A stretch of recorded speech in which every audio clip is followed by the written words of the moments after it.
Pues estamos aquí en nuestro módulo de doctrinas bíblicas y teologías peligrosas.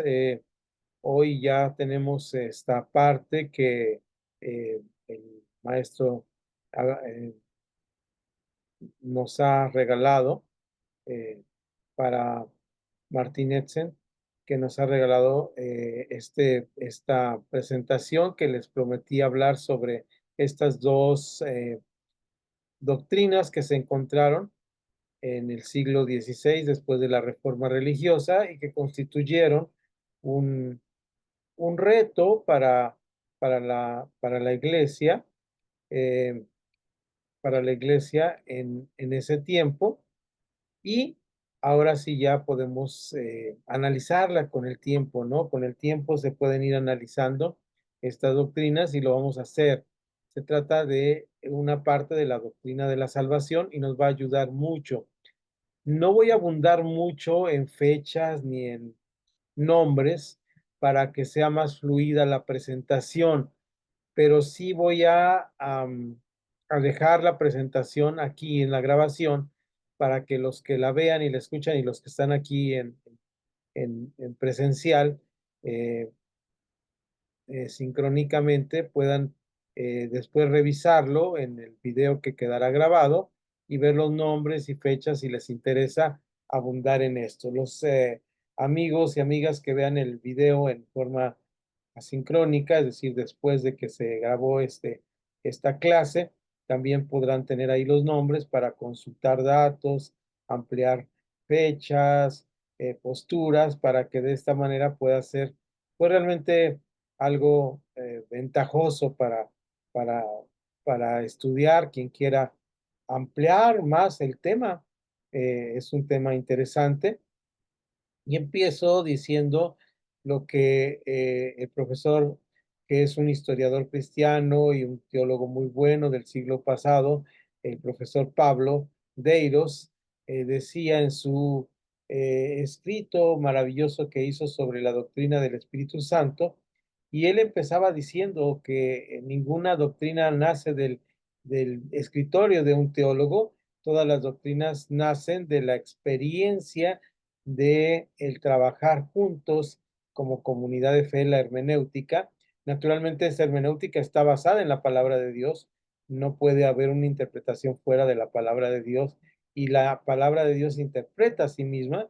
Entonces, esta palabra de Dios que va siendo interpretada a sí misma es la palabra de Dios que está dando esta pauta de doctrinas bíblicas. Y cuando las hacemos teología es cuando a veces se confrontan. Por eso este tema de doctrinas bíblicas, teologías peligrosas, se confrontan entre sí o llegan a ser doctrinas que llegan a ser muy, muy, muy peligrosas. Eh, se- ¿Cómo me escuchan ahí? Pónganme dedito arriba si ya estoy bajito. ¿Está bajito el volumen mío? Ok, voy a subir un poco la voz para que ustedes puedan escuchar mejor. Entonces, les decía ahí que es importante ver esto desde esta análisis que hacemos de las doctrinas y como decía bien Don Deiros en este artículo de la doctrina del Espíritu Santo, no se escriben sobre un escritorio, es decir, las doctrinas se escriben porque la iglesia las vive y las pone sobre papel después. Entonces, vamos ahí a entrar en esta presentación. Voy a dejarme así como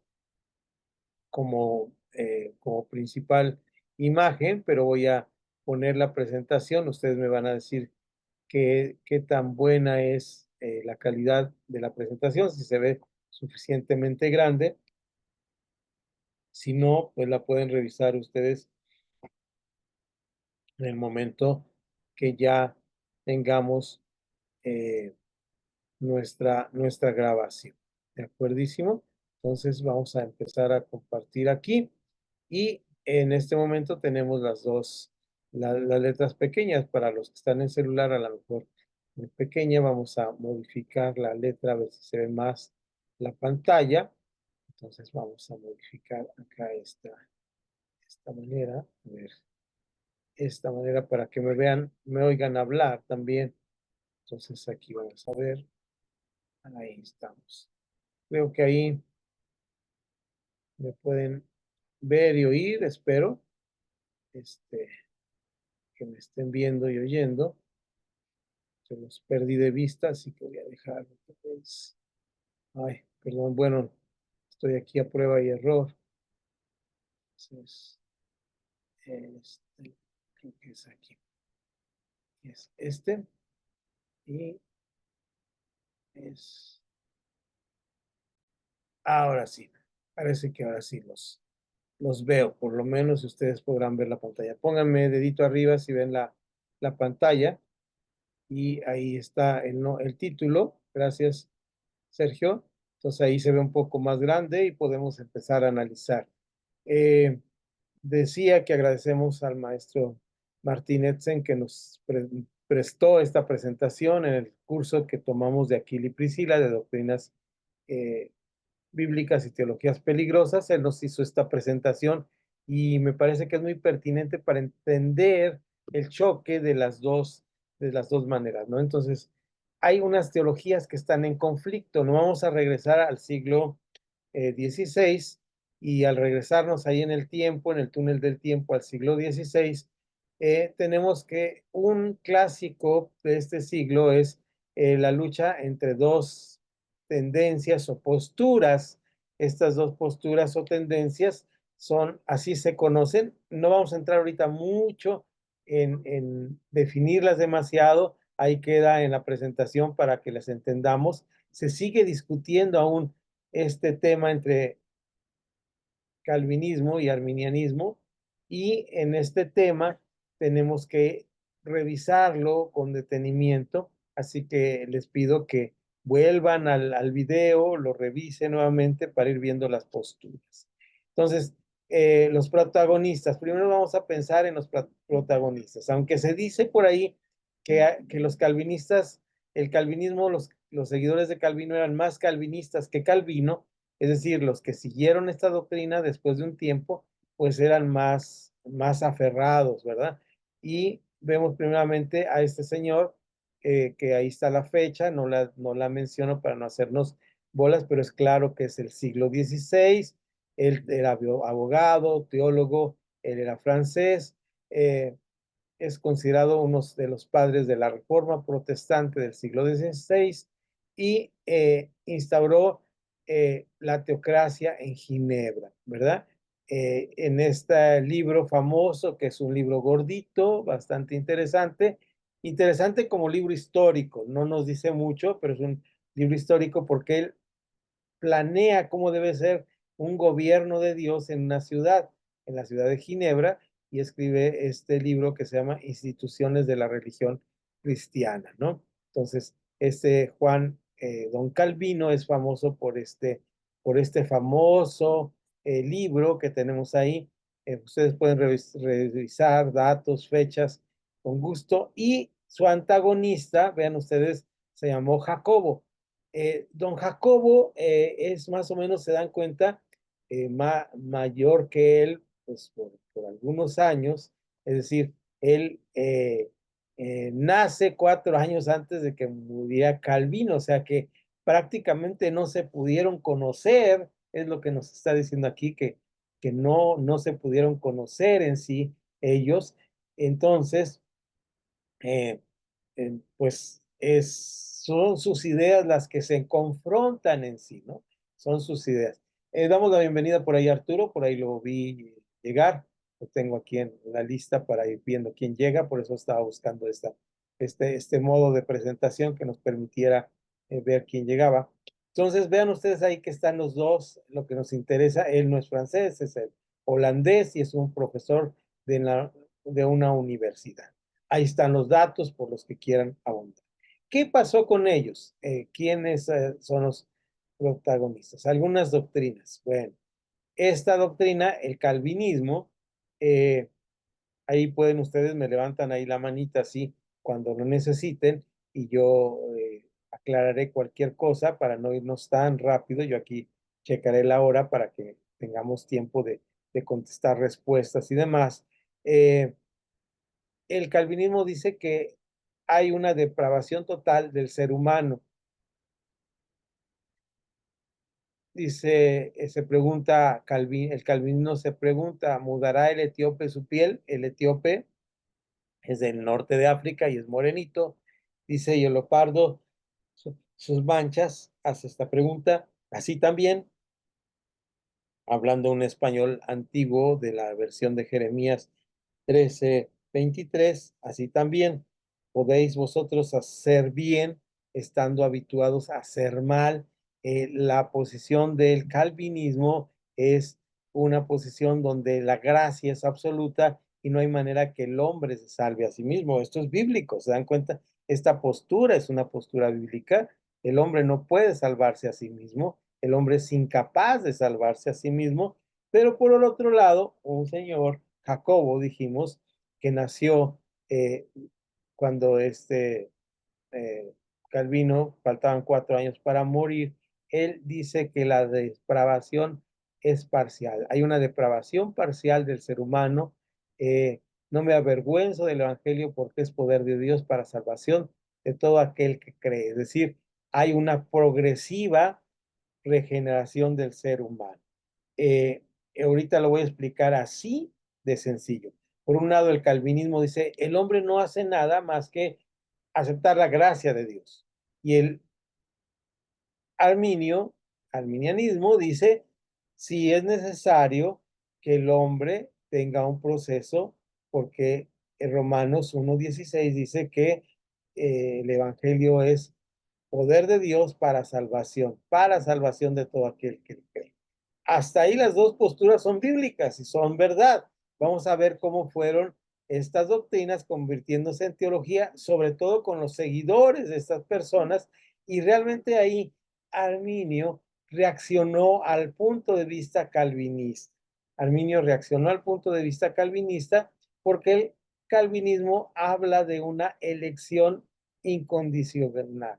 Según nos escogió en él antes de la fundación del mundo, habiéndonos predestinado para ser adoptados, eh, bueno, a mí falta como hijos suyos por medio de Jesucristo, según el puro afecto de su voluntad. Este versículo del primer capítulo del libro de Efesios es lo que habla de esta doctrina que se conoce o es conocido como la doctrina de la predestinación. Esta doctrina de predestinación en su grado máximo dice, hasta ahora no hemos establecido, fíjense bien, vamos a ver las doctrinas y luego decidimos si esta doctrina es correcta o incorrecta, ¿no? O de acuerdo a nuestro concepto, si bíblicamente tiene mayor peso una que otra.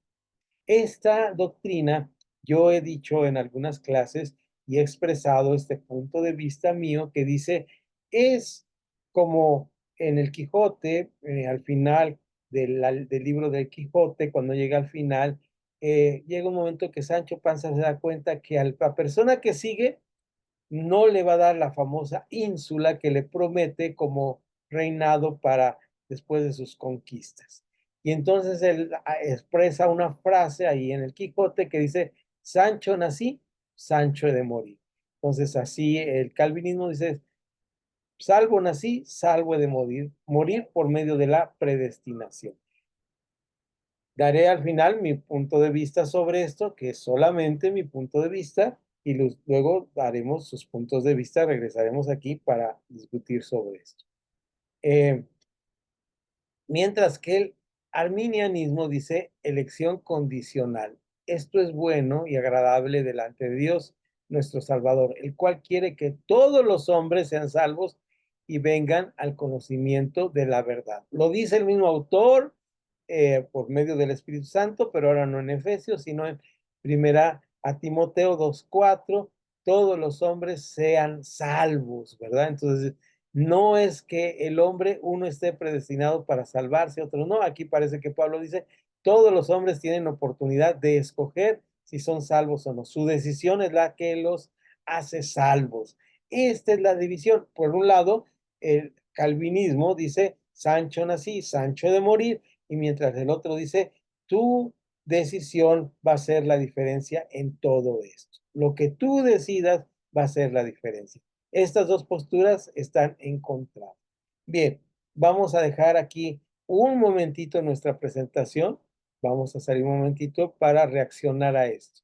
Quiero sus puntos de vista, como si alcanzan ustedes a ver cómo este punto es, que ahí ya salimos. Voy a quitar mi anclaje para verlos a todos.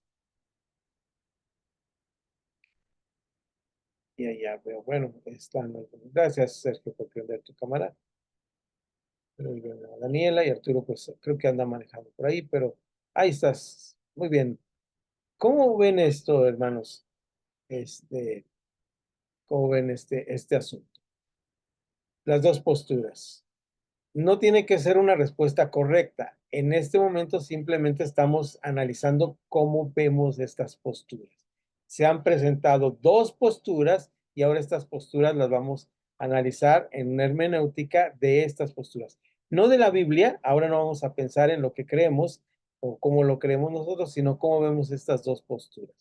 ¿Cuál es el vistazo que le damos, el flachazo que vimos del calvinismo y el arminianismo? ¿Qué les pareció? ¿Quién empieza? Si alguien también quiere abstenerse de opinar, también estamos en la libertad. Quien prenda su micrófono puede participar en este momento. Y ayúdenme con algún comentario al respecto. Una reacción. No es una respuesta correcta. No quiero ahora una respuesta correcta. Quiero una reacción a lo que acabamos de decir. ¿Cómo lo ven? ¿Sí me explico? Ahí, por favor, quien quiera opinar, primero, para no darles dedazo. Este, ¿Quién? Adelante, Sergio. No se prendió tu micro.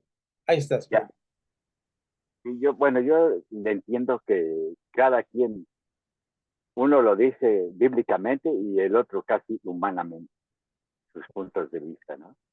Entonces, yo tengo entendido más o menos de eso.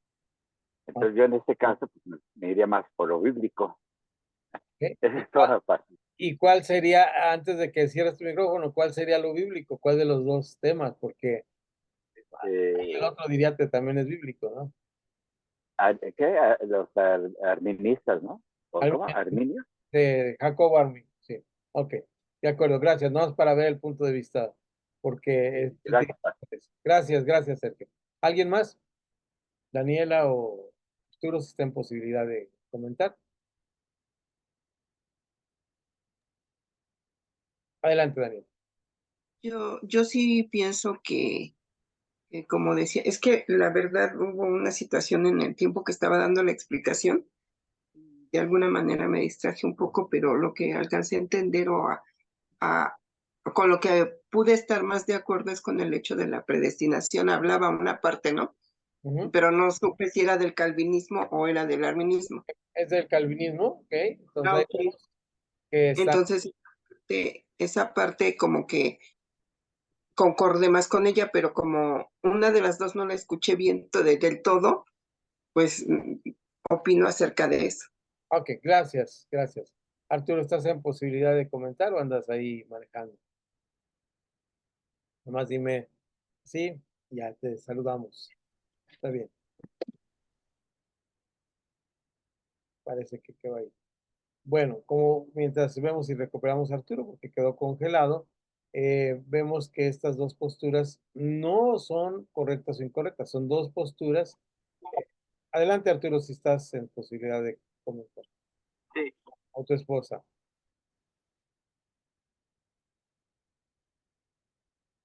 Sigue teniendo mala señal Arturo, entonces probablemente o Alicia pueda comentar algo. En un momento más le daremos espacio para que comente porque se volvieron a quedar congelados. Por lo menos Arturo está ahora congelado. Como están en tránsito, a veces nosotros decidimos salvarnos o no. La verdad que esta parte a mí pues me convence más cuestión como decía también el hermano, bíblicamente, ¿no? Claro que los dos hablan bíblicamente y tienen razón en algunas cosas, pero cuando ya se van a los extremos es donde se pierde ya la esencia, ¿no? De la palabra o de lo correcto, creo yo. Y pues yo me voy más en esa parte de reconocer que nosotros somos los que decidimos salvarnos, aunque haya la predestinación, depende también de nosotros, ¿no? Que podamos ser salvos al decidir seguir a Cristo. Ok, Amén. gracias, gracias Arturo por tu participación. Entonces, vamos a seguir después de esta pequeña pausa con otro caminito más. Como se dan cuenta, no estamos definiendo aquí. Bien, como dice Arturo, al final vamos a ver cuáles son los peligros de los extremos y vamos a ver cómo una justa media entre los dos nos puede ayudar. Esto va a ser bueno para darnos cuenta. El propósito, miren, esta discusión tiene desde el siglo XVI hasta el siglo XXI y nadie la ha podido arreglar. Sigue siendo una discusión. A mí en lo particular me parece una discusión vieja que no vale la pena entrar en ella, sino es para hacer un análisis de ella y saber que se discutió, ya no se discute, hay otras cosas que se discuten, otras doctrinas y otras posturas que se discuten en la actualidad. Discutir esto, si la salvación se pierde o no se pierde, a mí me parece una pérdida de tiempo, ¿verdad? A mí en lo particular. Pero para analizar un caso me parece excelente. Por eso agradezco mucho el análisis que hizo el maestro Martín cuando nos dejó este ejercicio y lo pudimos analizar desde esta perspectiva. Bien, entonces voy a anclar nuevamente mi imagen, por favor. Entonces, aquí nuevamente regresamos a la presentación.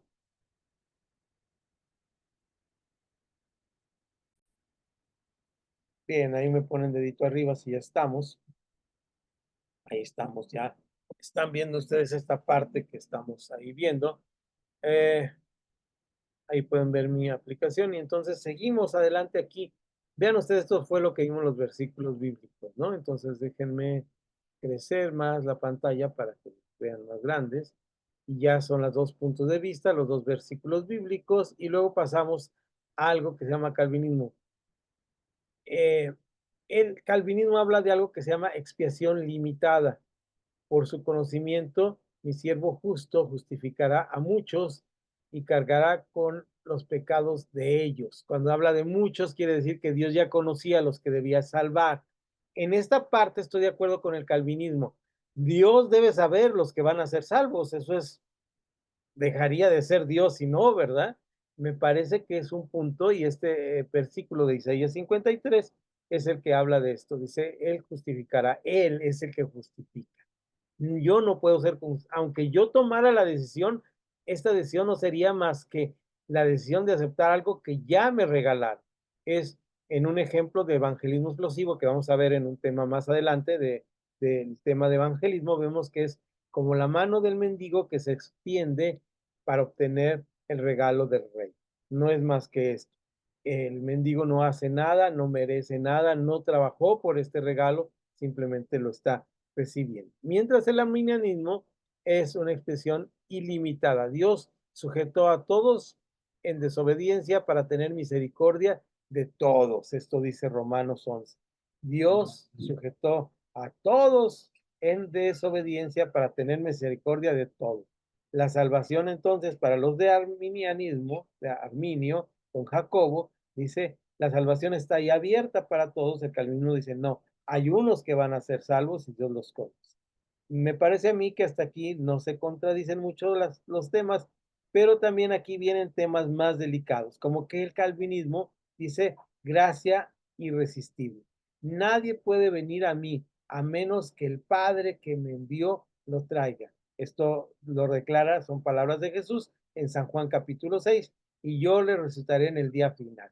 Esta parte de la doctrina del calvinismo es conocida como la gracia irresistible, es decir, aunque no quieras ser salvo, si Dios te va a salvar, te va a salvar. También es parte de algo, pero hay una contraparte que se llama la gracia resistible. Mirad bien para que ninguno deje de alcanzar la gracia de Dios. Esto lo dice el autor o autora de Hebreos, o los autores de Hebreos, no, es anónimo, en Hebreos 12, que es un sermón, y en el capítulo 12, después de hablar de los héroes de la fe y decir que tenemos gran número de testigos en 12:1, en el versículo 15 dice, mirad bien para que nadie deje de alcanzar la gracia de Dios. Este versículo nos habla de que hay que, aunque la gracia no la recibimos de gratis, aunque la gracia, no tenemos que hacer nada para mantenernos en gracia más que estar en la presencia de Dios, tenemos que mirar para alcanzar la gracia, es decir, tenemos que permanecer en el camino. Ya desde mi arminianismo yo añadiría versículos como los proverbios que dice que mira que no te apartes ni la derecha ni izquierda. Está ahí en el capítulo 4, en el capítulo 2, lo que dice Deuteronomios, cuando, todo el libro que repite varias veces, pongo delante de ti la vida y la muerte. Es decir, alcanzar la gracia es mirar, no salirnos del camino. Esta es una parte importante. Ahora bien, el calvinismo, ahí viene un rollo más grande que vamos a ver en Romanos, según Romanos 8, 29 al 31, 38 y 39, es la perseverancia de los santos. Entonces, el calvinismo, ¿cómo responde a permanecer? ¿Cómo responde a estos versículos como el de Hebreos 12, como los libros de Proverbios 2 y 4, como lo que dice el libro de Deuteronomio? ¿Cómo responde a esto? Y aunque hay un versículo que se usa mucho que dice que mires con cuidado pues, acerca de tu salvación, seguramente lo cito ahora de memoria, pero debe ser Filipenses. eh, y entonces, pero este versículo está incompleto si lo citamos así, porque dice, para que mires no apartarte de las obras que Dios preparó de antemano para ti. O sea, es un versículo que al final está en un balance diciendo, la gracia la escoges tú, tienes que mirar, no apartarte, pero este camino ya Dios lo preparó de antemano para ti. Las buenas obras, dice el versículo, que Dios te ha preparado de antes. Esta perseverancia de los santos dice, porque a los que antes conoció también predestinó para que fuesen hechos conforme a la imagen de Dios. Hay unos puntos suspensivos que quiere decir que deja de mencionar algunos versículos, y a los que predestinó, a estos también llamó, y a los que llamó, a estos también justificó, y a los que justificó, a estos también glorificó. ¿Qué pues diremos a esto? Si Dios es por nosotros, ¿quién contra nosotros? Por lo cual estoy seguro de que ni la muerte, habla de más cosas, ninguna otra cosa creada nos podrá separar del amor de Dios que es en Cristo Jesús, Señor no es. Y sigue diciendo, porque somos en Él más que vencedores. Esto es lo que nos dice el calvinismo en esta perseverancia de los santos. ¿En qué debemos perseverar? De acuerdo a estos versículos de 8, del capítulo 8, los versículos 29, 31 y 38 a 39, pues debemos perseverar en permanecer en el camino porque Él ya nos guarda ahí y esto es verdadero. Sin embargo, hay una salvación condicionada. Algunos se extraviaron de la fe, dice 1 Timoteo 6:10 cuando le habla Pablo a Timoteo. Que pues pecaremos porque no estamos bajo la ley, sino la gracia de ninguna manera. Romanos 6:1. Aquí está en esta pregunta retórica de Pablo en Romanos 6, que pues pecaremos porque estamos bajo la ley, está dando margen a pensar que se puede pecar. En Corintios, Pablo mismo dice, golpeo mi cuerpo y lo pongo en servidumbre, no sea que habiendo sido heraldo para otros, yo mismo venga a ser eliminado. Este es uno de los versículos más fuertes para pensar que la salvación se puede perder o no preservar, como lo dice el calvinismo. Ocupados en vuestra salvación con temor y temblor. Aquí está el libro, el versículo que les dije, creo que les dije Filipenses, espero que lo haya dicho correctamente, pero este versículo tiene las dos partes. Vean ustedes, ahora lo voy a leer de mi Biblia. Y me detengo aquí porque es muy interesante. eh, y me gusta mucho esta parte. Aquí menciona solamente el versículo 12, pero dice el capítulo 2 que es hermoso, voy a permitirme leerlo, ahora que tengo aquí buena luz, dice, por tanto, si alguna consolación en Cristo, si algún consuelo de amor, si alguna comunión del Espíritu, si algún afecto entrañable, si alguna misericordia, completad mi gozo, sintiendo lo mismo, teniendo el mismo amor, unánimes, sintiendo una misma cosa. Nada hagáis por contienda o por vanagloria, antes bien con humildad, estimando cada uno los unos, perdón, vuelvo a leer, estimando cada uno a los demás como superior a sí mismo. Aquí es donde quería decir esto. Pablo nos está diciendo que somos un cuerpo, que somos uno, no mirando cada uno lo suyo propio, sino cada cual también lo del otro. Haya pues, coma, en vosotros este mismo sentir que hubo también en Cristo. Ese es 2:5, ¿verdad? Hay hubo también en Cristo Jesús, el cual, siendo en forma de Dios, no estimó el ser igual a Dios como cosa que aferrarse, sino que se despojó a sí mismo, tomando forma de siervo, hecho semejante a los hombres, y estando en la condición de hombre, se humilló a sí mismo, haciéndose obediente hasta la muerte y muerte de cruz. Por lo cual Dios también le exaltó hasta lo sumo y le dio un nombre que es sobre todo nombre, para que en el nombre de Jesús se doble toda rodilla de los que están en los cielos y en la tierra y debajo de la tierra, y toda lengua confiese que Jesucristo es el Señor, para la gloria de Dios Padre.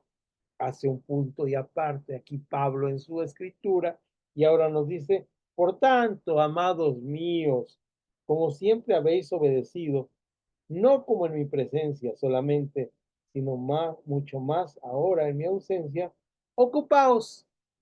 Ahí note que la palabra que dice la versión Casiodoro de Reina 60, revisión 60, dice ocupaos. Yo he escuchado muchas veces que la citan diciendo preocupados, que hay que preocuparnos por la salvación. Es diferente, muy diferente preocuparse a ocuparse. Hasta aquí el calvinismo y el arminianismo no se pelean, dice. Ahora bien, dice, ocupaos de vuestra salvación con temor y temblor. Y hay un punto y coma. Ese punto y coma ahí quiere decir que lo que sigue es consecuencia de lo anterior. Y la consecuencia de lo anterior debemos ocuparnos en la medida porque Dios es el que en vosotros produce así el querer como el hacer por su buena voluntad. Este versículo, leído así extenso, todo el capítulo de Filipenses, nos da esta idea de que las dos posiciones podrían encajar perfectamente en estos versículos, hablando de que la perseverancia de los santos está en Dios y no en nosotros, y que también la perseverancia de los santos o la salvación puede ser condicionada a nuestra aceptación de ella. Y aquí es donde estamos debilidades y peligros. Bueno, ya leímos un montón de versículos y ahora vamos a entrar a esta parte de debilidades y peligros. Y tal vez aquí si hagamos una pausita. Y primeramente, cada obra de teología es incompleta. O sea, lo que hacemos es asomarnos un momento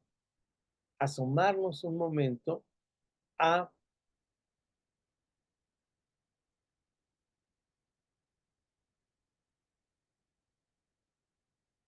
ahí los veo, es asomarnos un momento a lo que pensamos de Dios. Dicho en un ejemplo que pongo constantemente en clases de teología, es como tener un agujerito que fuéramos a un hotel y en el hotel está en la playa y nos venden una habitación que no tiene habitaciones, no tiene habitación, pero una habitación que no tiene ventanas, solamente tiene un agujerito pequeño y nos dicen, es que su habitación tiene vista al mar, pero no tiene ventana, solamente tiene un pequeño hoyito, un pequeño agujerito que se hizo con un clavito, ¿verdad? Muy pequeño. Y nosotros queremos conocer el mar, vamos a suponer que no conocemos el mar, y entonces nosotros nos asomamos por ese pequeño agujerito y nosotros decimos, ah, carambas, ese es el mar.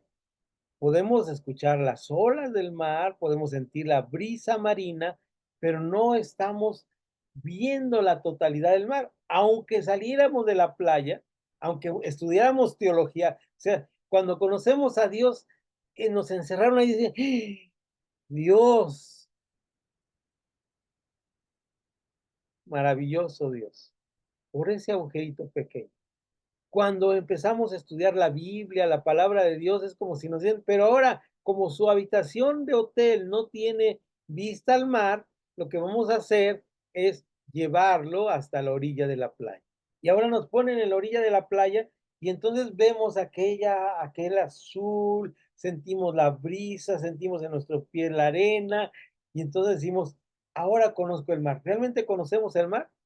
No, conocemos una parte pequeña del mar.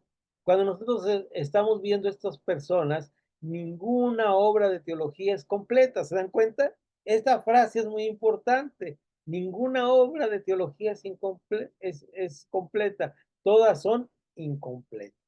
Entonces, cuando nosotros hacemos teología o damos el punto de vista, por eso cuando yo digo alguna de mis doctrinas, digo, me parece a mí que esta es la forma correcta de acuerdo a lo poquito que yo he estudiado y he leído. No estoy siendo soberbio, ni estoy sintiéndome más o que yo he leído mucho o presumiendo. No, realmente el conocimiento que tenemos es un conocimiento muy pequeño. Vamos a dar otra ilustración aparte de la del mar, muy buena para hablar de teología al terminar esta clase. Ahí vamos bien, pero vamos adelante. ¿Les parece bien? Estamos ya caminando.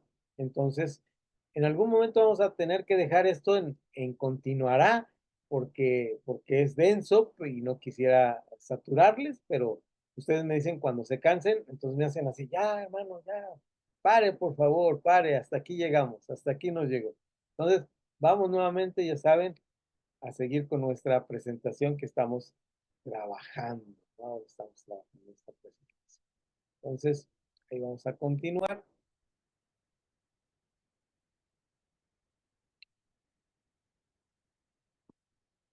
Ahí está, las debilidades y peligros. Cada obra de teología es incompleta. Ya tenemos el ejemplo del agujerito en la habitación y luego que nos pararon afuera del mar y entonces no podemos decir que tenemos. Cada obra de teología responde a ciertos intereses.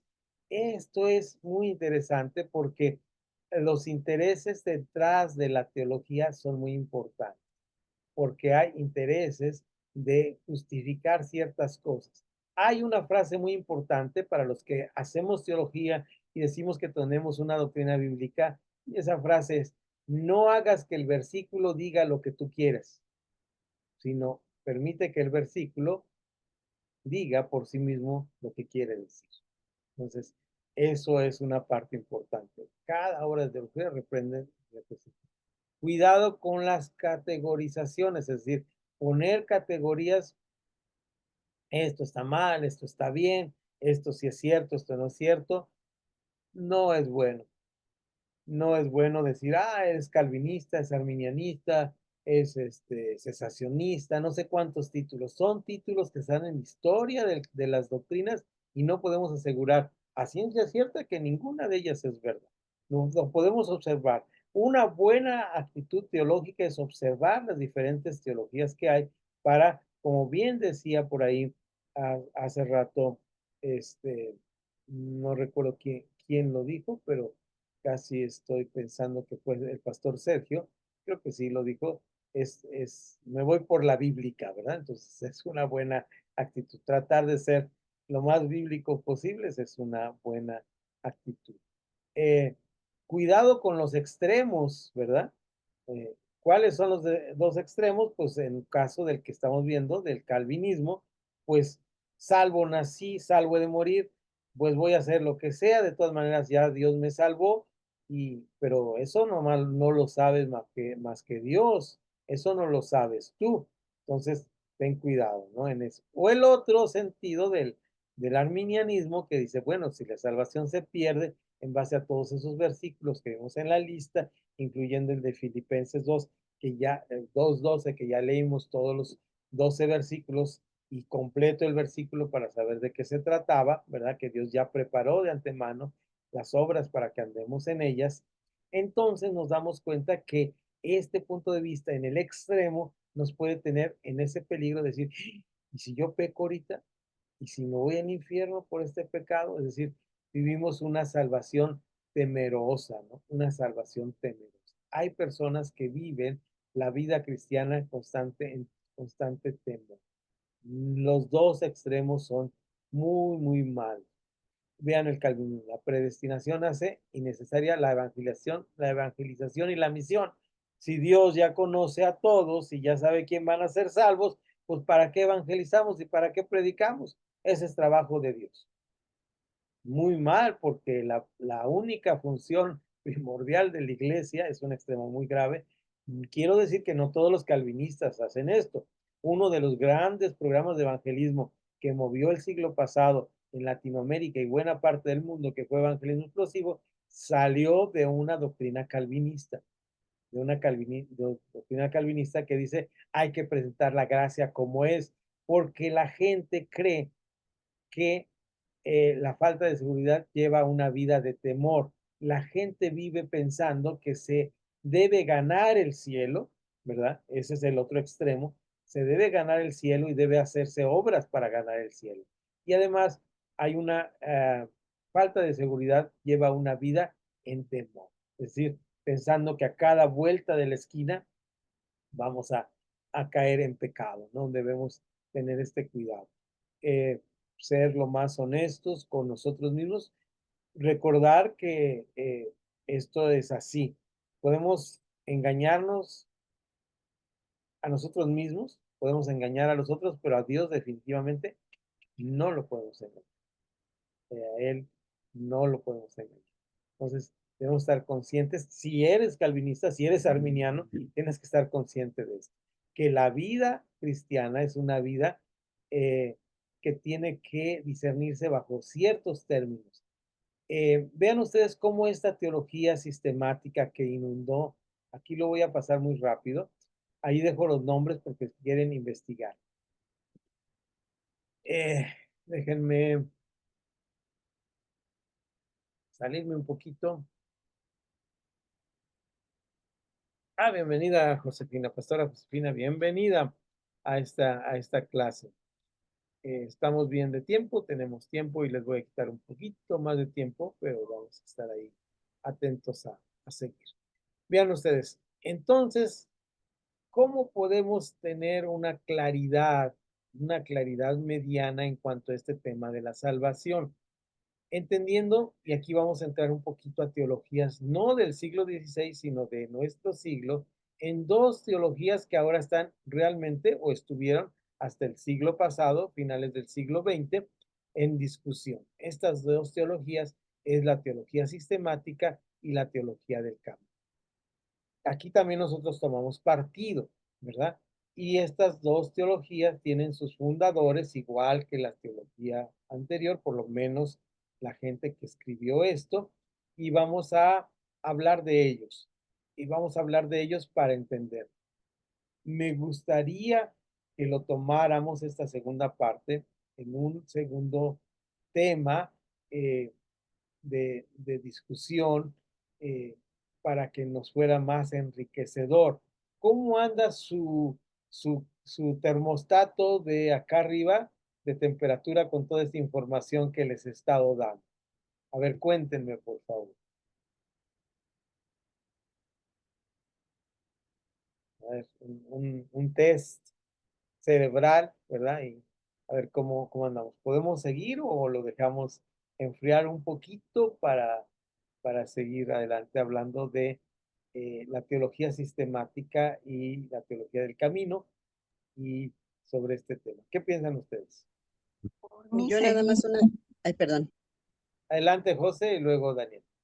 Yo nada más una disculpa, hermano, porque estoy en la iglesia y me acabo de poder conectar, pero sigo escuchando. Y lo Ok, que no, ya, después lo escucho. Gracias. gracias, gracias, pastor. Adelante, Daniela. No, yo decía que por mí seguimos Bueno, en la temática y la otra. no vamos a hacer votos, pero vamos a hacer un consenso. ¿Qué piensa Sergio y allá Alicia si está ahí? Sergio dice que adelante y ahí Arturo, Alicia y Alicia que nos diga ahí sí o si no. Sí, Sí, pues estamos estamos asimilando esto, pero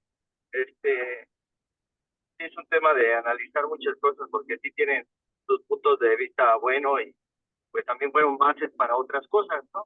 De bendición, pero sí es como un poquito de, como dice, no queriéndose meter a fondo para no crearnos frustraciones, pero sí es bueno analizarlo, pero pues nosotros decimos que también pues, le seguimos con nuestra parte, Ok, lo que sigue. vamos adelante. Aquí dejamos el calvinismo y el arminianismo, no lo pudimos resolver, los siglos de discusión seguirán ahí, aunque nos metamos a discutirlo, no lo vamos a resolver, es un tema agotado. Recordamos y aplicamos la palabra que dice Pablo a Timoteo, no te metas en discusiones inútiles que de nada edifican. Entonces, dejemos ahí que los que piensan de una manera lo piensen, los que piensan de otra lo piensen, nosotros hacemos una evaluación y trasladémonos al siglo pasado, que es el siglo XX, con la forma en que se pensaba en ese siglo, no en cuanto a salvación, sino en cuanto a cómo se fue dando la teología. Había dos maneras de ver la teología y la primera, antes de entrar en tema, el siglo pasado, a partir del año de 1914 y luego en el 21, sufrió las dos grandes guerras y estas dos grandes guerras trajeron un, un acontecimiento sobre la vida de la iglesia muy importante. Hubo una premura por acumular el conocimiento en algo sistemático.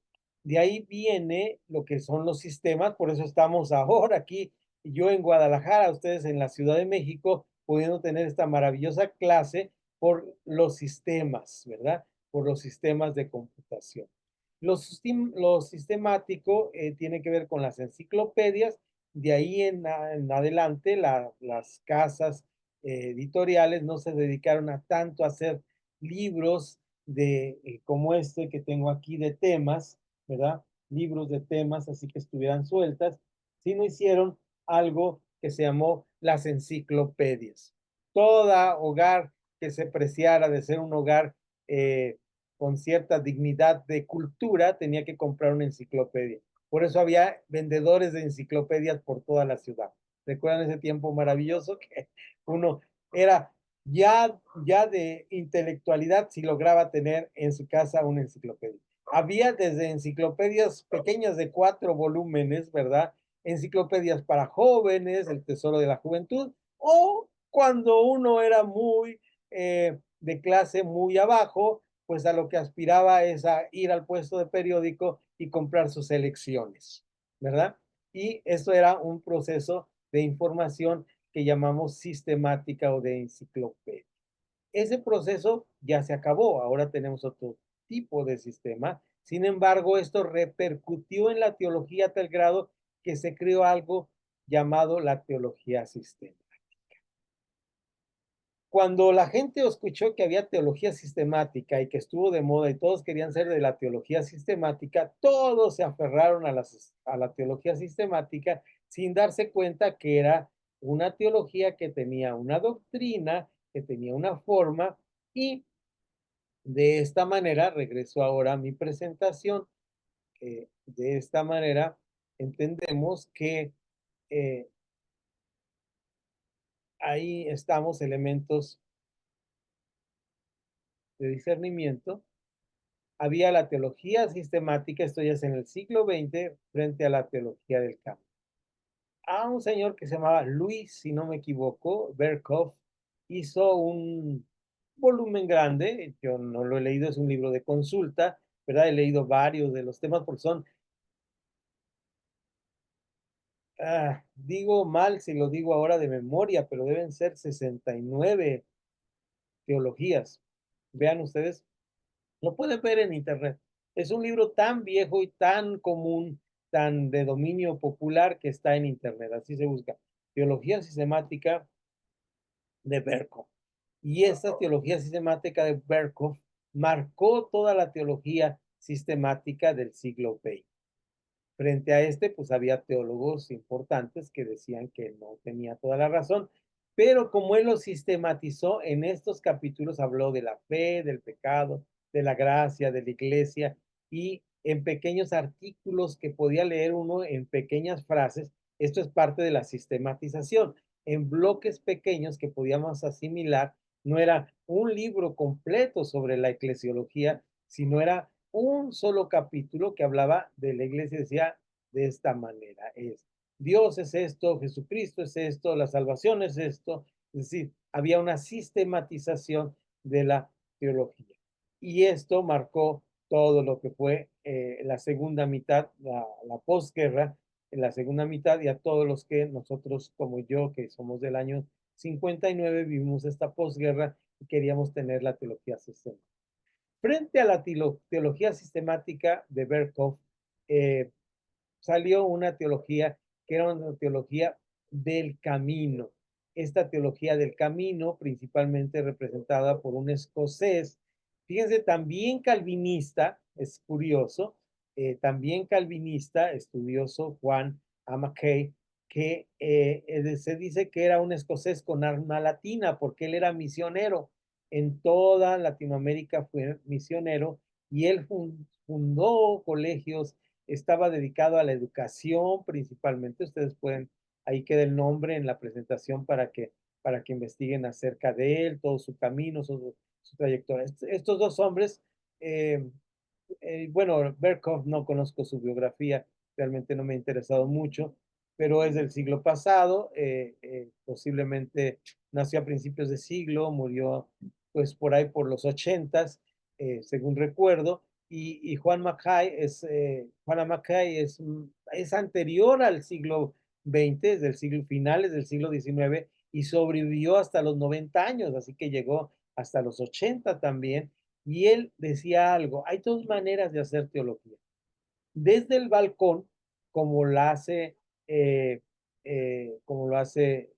Berkhoff y todos los de la teología sistemática, es decir, escriben acerca de la teología desde un balcón y están viendo por ahí, mira, ahí van los cristianos caminando, y mira, ahí te tropezó uno, y mira, este falló en esto, y mira, esa es la teología que John Mackay dice, la teología desde el balcón.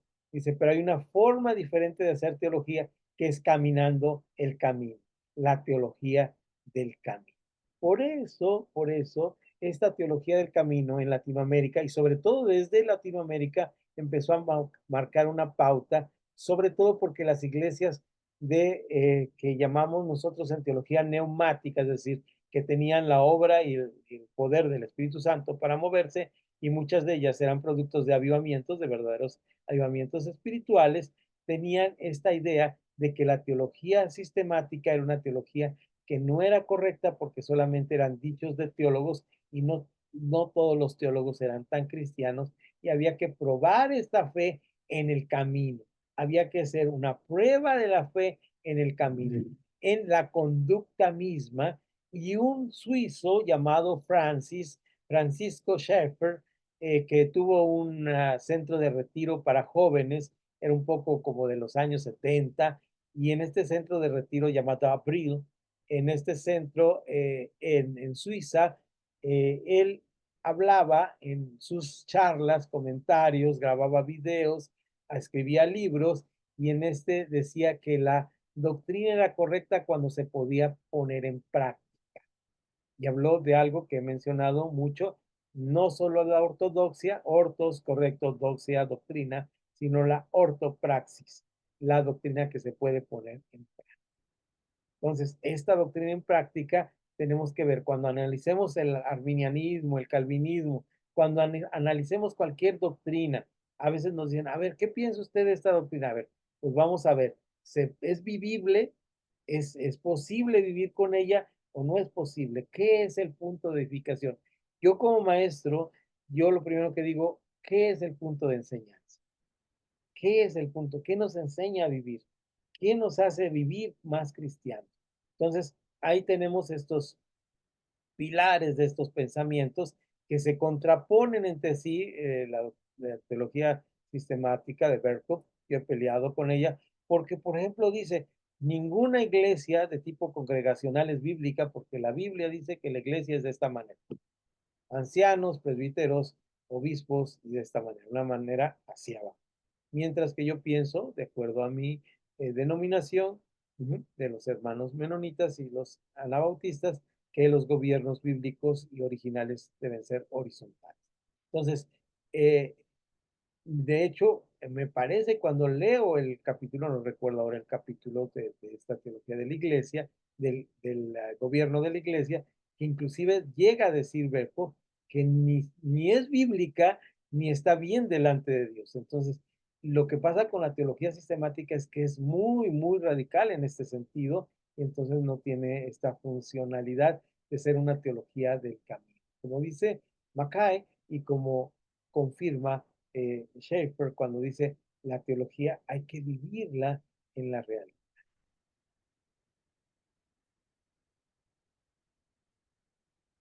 Persuadir a los creyentes en vez a incrédulos.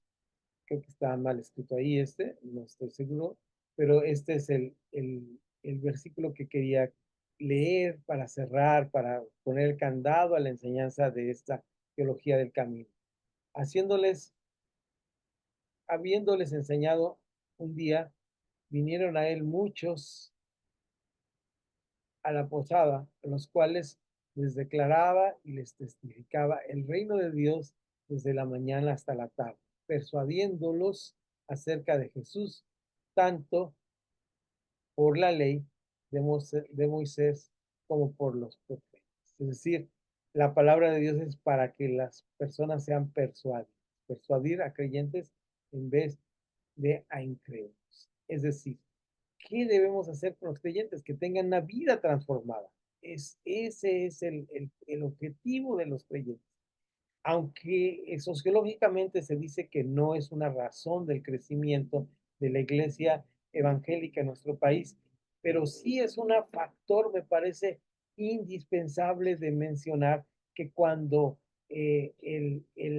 la familia se convertía al cristianismo, que generalmente eran familias de clase media, media baja y clases de clase baja o de pobreza alta, es decir, clases con pocos recursos económicos y donde había grandes vicios y ya no se gastaba en esos vicios y la familia se recomponía, había ahora una posibilidad de dedicar la familia a otra cosa. Junto con el desarrollo propio de un país que va en desarrollo, pues trajo familias donde ahora los hijos tienen otro nivel de vida, otra manera. Y los cristianos aportaron mucho a este nivel de vida, aportaron mucho a este trabajo, de tal manera que podemos decir que hay que estar, como decía el apóstol Pablo ahí al final de su vida, y en Hechos 28, que él se dedicaba a persuadir acerca de Jesús, tanto por la ley de Moisés como por los profetas. Es decir, esta capacidad que tenemos de decir, ¿sabes qué? Hay una mejor manera de vivir, hay una manera de hacer, confundir a creyentes en vez de edificar. Esto es, si discutimos, estamos mal. Esta es la palabra de fe que predicamos. Si confiesas con con tu boca que Jesús es el Señor y crees en tu corazón que Dios lo levantó de entre los muertos, serás salvo. Es decir, en el caso del calvinismo, mira, no sé si se pierde o no se pierde, pero si la confiesas ahora, en cualquiera de los dos puntos, estás seguro que de acuerdo a Romanos 10, 8 y 9, donde los dos puntos de vista están de acuerdo, si confiesas, ya sea que estuviste predestinado y no lo vas a perder, o la puedes perder, pero si lo confiesas y vives, entonces Dios que levantó de los muertos a Jesús te dará la salvación. Te dará la salvación. No debemos criticar a los creyentes. Esto es un error cuando estamos con doctrinas encontradas. Llegó entonces a Éfeso un judío llamado Apolos, esto lo cuenta en el libro de los Hechos capítulo 18, natural de Alejandría, hombre elocuente, poderoso en escritura. Este había sido instruido en el camino del Señor, está hablando de Jesús, y siendo de espíritu fervoroso, hablaba y enseñaba diligentemente lo concerniente al Señor. Se hablaba de Jesús, aunque solo conocía el bautismo de Juan. Comenzó pues a hablar con valentía en la sinagoga, pero cuando lo oyeron Priscila y Aquila, Lo tomaron aparte, vean ustedes, no lo confrontaron ahí, ni se pelearon, y le expusieron con más exactitud el camino de Dios.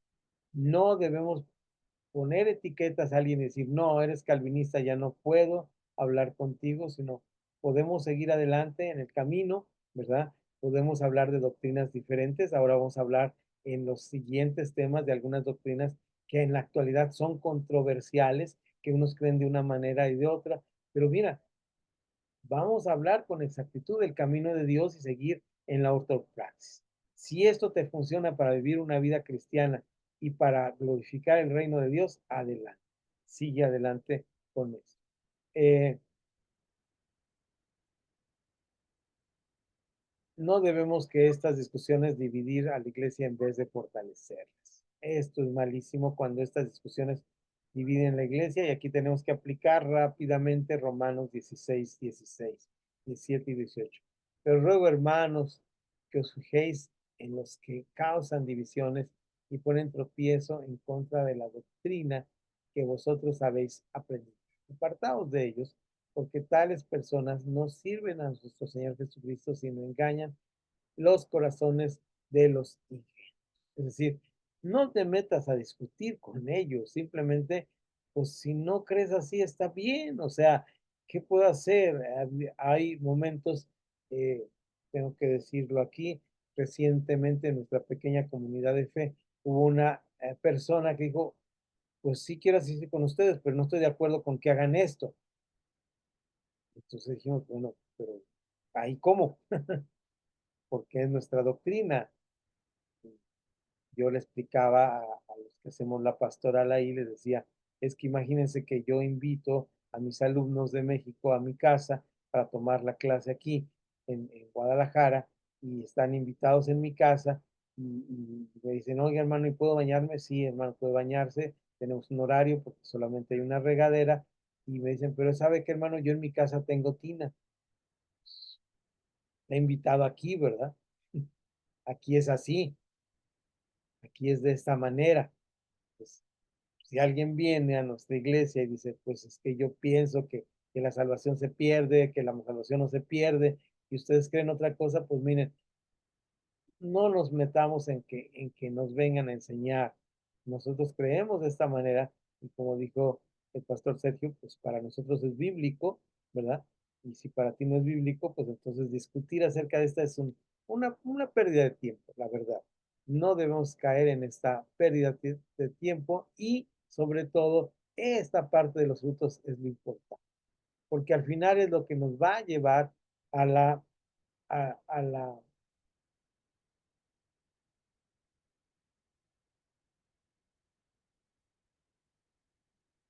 déjenme ver,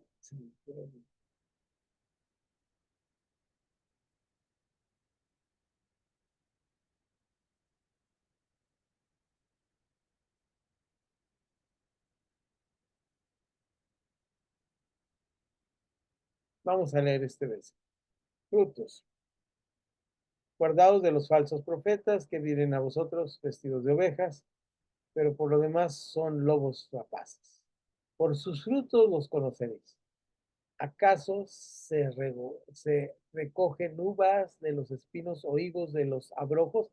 Aquí me detengo. Yo sembré esta temporada de lluvia en el jardincito que tengo y ahorita no puedo arrancar la hierba porque sembré varias semillas, pues tengo que esperar a que crezca, ¿verdad? A que crezca. Yo ya conozco cuál es el pasto y depilo ahí el pasto, pero hay algunas cosas que dudo, dije, este sí, eso no es. Y digo, ahí me tengo que esperar para ver si es el albahaca, si es el perejil, si es el cilantro, si es el tomate, algunos ya los conozco, pero no puedo arrancar, ¿verdad? Frambuesa, ¿qué es lo que está saliendo ahí? Pues no puedo, tengo que esperar a los frutos.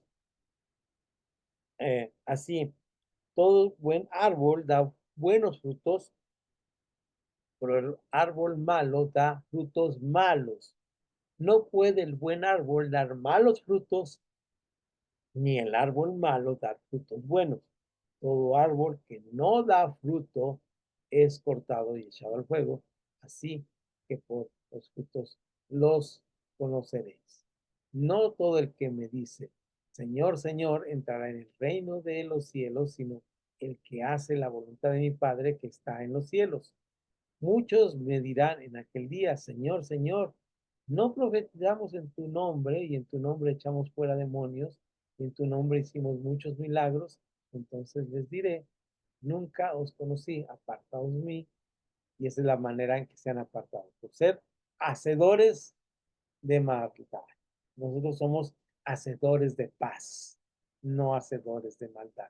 Esto lo está en el Sermón de la Montaña, en Mateo capítulo 7, versículo 15 al 23. Entonces, los frutos serán lo importante. Vamos a lo que dice Santi Jacobo en el capítulo 3, que dice, ¿quién es sabio y entendido entre vosotros? Muestre por la buena conducta sus obras en sabia mansedumbre. Pero si tenéis celos amargos y rivalidades en vuestro corazón, no os jactéis ni mintáis contra la verdad. No es esta la sabiduría que desciende de lo alto, sino que es terrenal, animal, diabólica, pues donde hay celos y rivalidad, ahí no hay, ahí hay perturbación y toda obra perversa.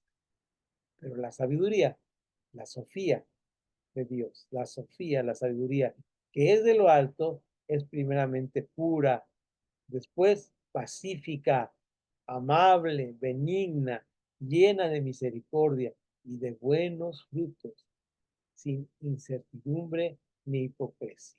Este capítulo 3 de Santiago, en este versículo 13, nos habla mucho de cómo debemos enfrentar esas pleitos doctrinales en nuestra iglesia. Hermano, sentámonos a platicar tranquilamente. Si hay paz, si hay amabilidad, si hay benignidad,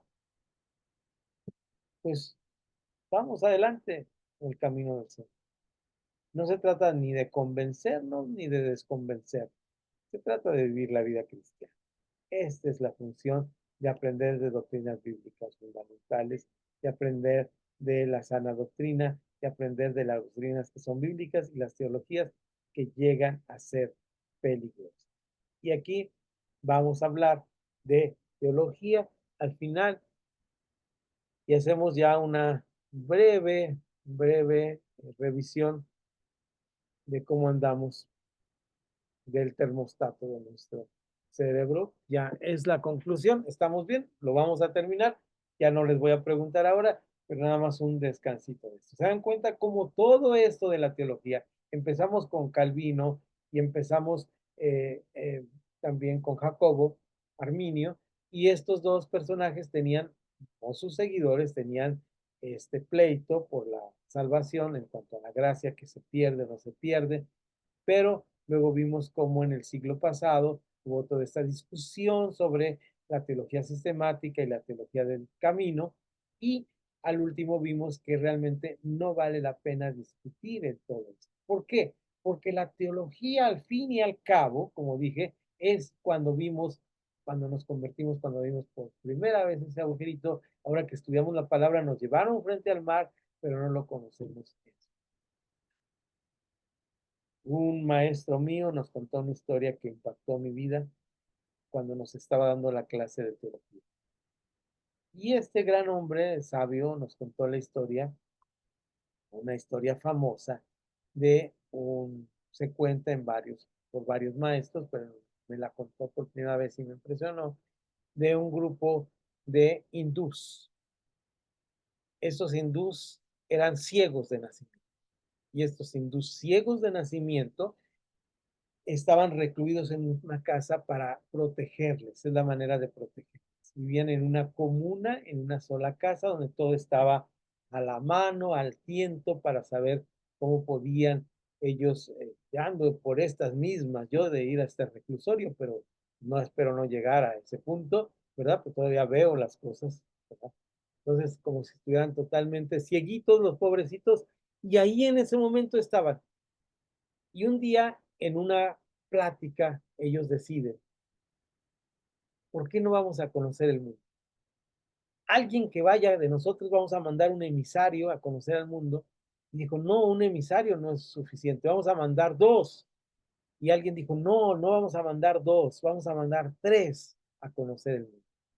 Y entonces salieron los 3 emisarios cieguitos, nunca habían salido al mundo, y frente a la cabaña lo que encontraron fue un elefante. Cuando regresaron a dar su reporte, el primero preguntaron, ¿qué es lo que tenemos aquí? Todos dijeron, pues un elefante, ¿no ves? Y ellos dijeron, no, no vemos, no vemos qué es. Y entonces en el reporte el primero se paró y dijo, compañeros ciegos, amigos y amigas, lo que yo conocí fue un elefante. Un elefante es una cosa áspera, nosotros se sintieron con la cabeza, muy delgada, que termina en punta. Nosotros, cieguitos, nadie nos vio, pero dijeron, no. Siguió el siguiente. Yo también conocí un elefante, pero mi compañero que acaba de dar la descripción del elefante está totalmente equivocado. El elefante sí es una cosa áspera, pero es gordo, con mis brazos apenas lo alcanzaba a, a rodear, y no terminaba en punta, sino terminaba en unas pezuñas que llegaban hasta el suelo. Eso en realidad es un elefante. Pasó el tercero y dijo, todo lo que dijeron mis compañeros es una gran mentira. Toda la teología que hablaron los anteriores es una gran mentira. El elefante ni es muy delgado ni es muy grueso. Lo alcanza uno casi a tomar con las manos, pero no con los brazos. Es, no llega al suelo, no termina en punta, sino termina en 2 orificios que son bastante húmedos y sacan aire. El elefante saca aire por esos orificios. Lo que dijeron mis compañeros está totalmente errado. Eran pedazos de una misma.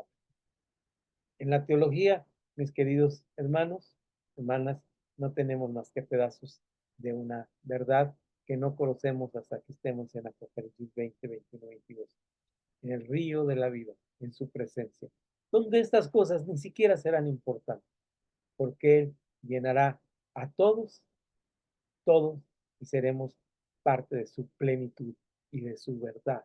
Por eso podemos terminar esta clase un poquito larga por la presentación, que nos salimos del manual, regresamos no dentro de 8 días, sino dentro de 15 días, por algo que les voy a contar ahorita fuera de grabación, pero vean ustedes el final que vemos aquí rápidamente para concluir ya con nuestro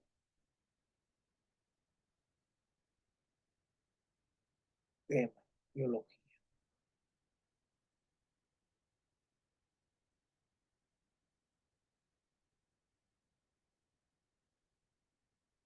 ¿Cuál es la teología que los cristianos evangélicos del siglo XXI tenemos? Afirmamos lo que dice el Pacto de Lausana. Ahí lo pueden ustedes también buscar en la internet para ver este pacto. He hablado varias veces de él. Es un pacto que hicieron John Stott y otro evangelista, Billy Graham, y en este pacto afirmaron varias cosas. Dios ha creado al ser humano a su imagen y semejanza.